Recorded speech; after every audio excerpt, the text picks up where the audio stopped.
Terimalah salam hormat saya dalam Dhamma. Namo Buddhaya. Pertama-tama saya mengucapkan terima kasih kepada Ibu Seksi Dhamma yang telah memberikan kesempatan kepada saya untuk saya berbuat baik pada pagi hari ini. Semoga semuanya bahagia.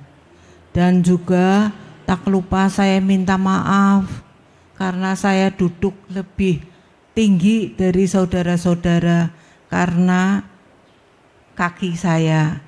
Ya. Saudara-saudara, pada kesempatan pagi hari ini saya tidak memberikan dhamma kepada saudara-saudara khususnya, tapi saya akan bercerita karena ibu-ibu suka mendengarkan cerita-cerita ya Bu. Jadi saya lebih baik karena saya tidak mempersiapkan dhamma, jadi saya mau cerita saja. Ceritanya begini saudara-saudara. Pada zaman dahulu kala, ya, di suatu dusun ada seorang ibu-ibu yang setengah mampu. Tapi dia itu suka sekali berdana karena dia mengerti bahwa apa yang dia berikan itu merupakan suatu kebajikan dan akan kembali kepada diri kita sendiri. Ya, jadi si ibu ini setiap hari membikin pau. Pau itu apa saudara-saudara? Kalau di sini namanya bakpao. Tapi kalau bakpao dalamnya ada babinya. Kalau ini hanya rotinya saja, pao. Ya, beliau setiap hari dengan senang hati membikin pao itu sebegitu banyaknya, dan kepada siapa saja yang lewat, kalau misalnya ada biku, ada bante, ya dia berdanakan pau itu. Kalau tidak ada biku, ya orang yang minta, istilahnya di sini pengemis. Pengemis itu minta diberikan. Pengemis itu minta berapa dikasih. Dia tidak pandang bulu, ya, kepada siapa saja. Kemudian ada seorang pengemis yang mintanya tidak satu. Dia bilang, "Ibu, saya minta 2 boleh?" "Boleh." Kemudian ada pengemis lain lagi mengatakan, "Saya minta banyak boleh?" "Boleh. Karena saya di rumah banyak saudara-saudara saya, jadi saya minta lebih banyak." Kemudian pau itu diambilnya, dimasukkan ke kantong yang kumal itu tadi. Nah, dari hari ke hari saudara-saudara, ya, hari pertama, kemudian berganti lagi minggu, ya, kemudian tahun, dari tahun ke tahun, si ibu ini tetap membikin pau.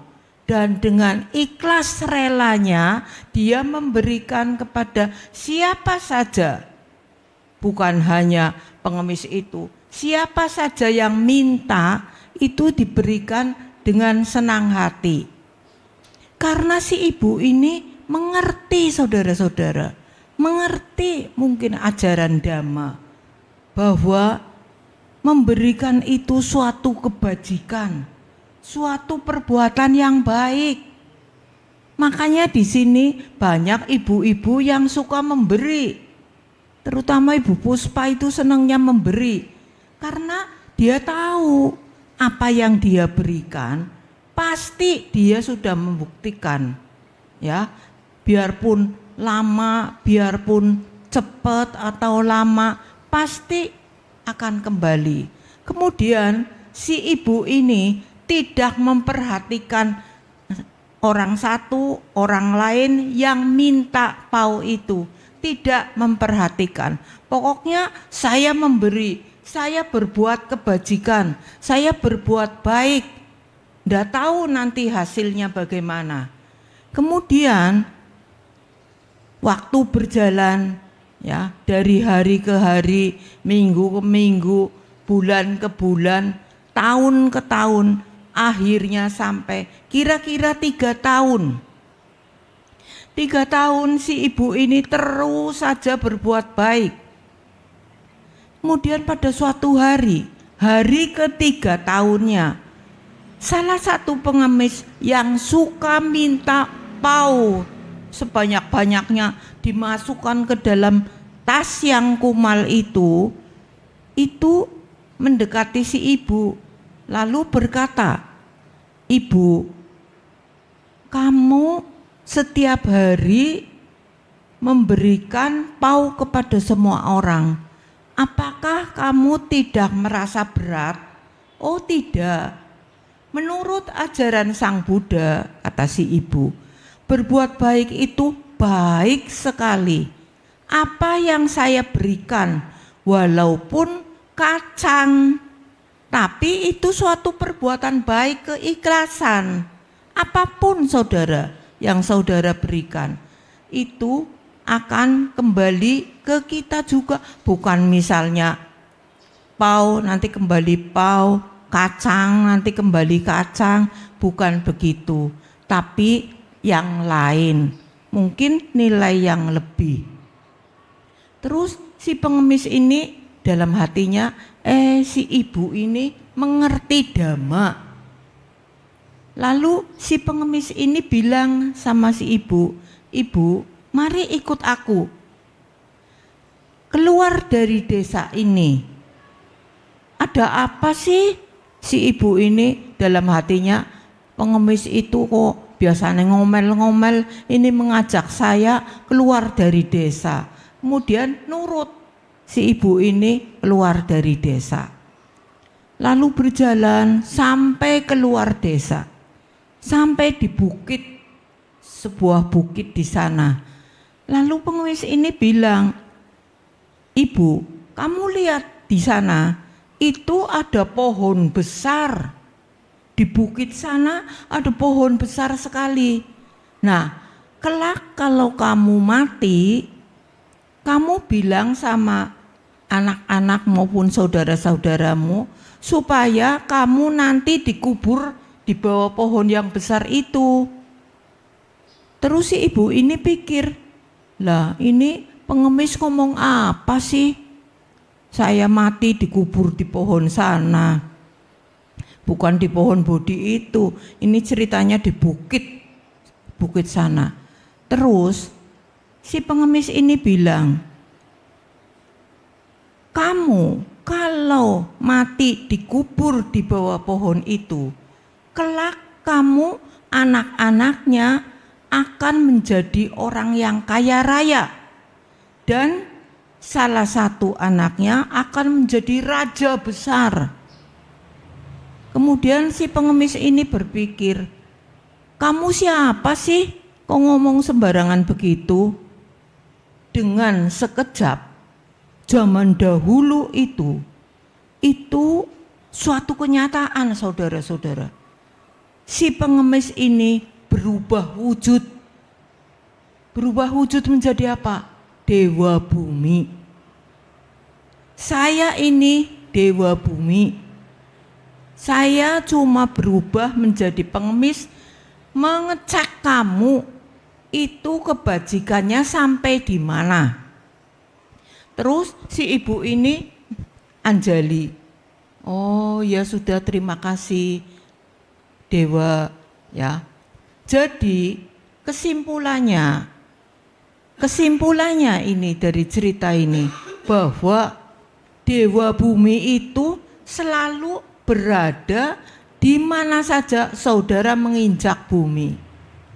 Oleh karena itu saudara-saudara, berhati-hatilah dalam ucapan maupun perbuatan. Karena ucapan dan perbuatan itu minimal Dewa Bumi tahu. Walaupun ini saya bercerita, Dewa Bumi pun tahu. Ini Bu Pranoto hari ini cerita Dewa Bumi. Ya semoga sehat misalnya. Jadi saudara-saudara, berhati-hatilah dalam ucapan maupun perbuatan. Karena Dewa Bumi itu selalu ada. Saudara menginjak bumi di mana, di situ ada Dewa Bumi. Ya, apalagi di Damasala ini. Damasala yang setiap minggu diparitani dan disumpahi, maksudnya sumpah untuk pengantin, bersumpah di sini. Memang Sang Buddha itu sudah parinibbana, sudah tidak melihat kamu ini tidak melihat, sudah nibbana, sudah tidak tahu, sudah sudah sempurna beliau.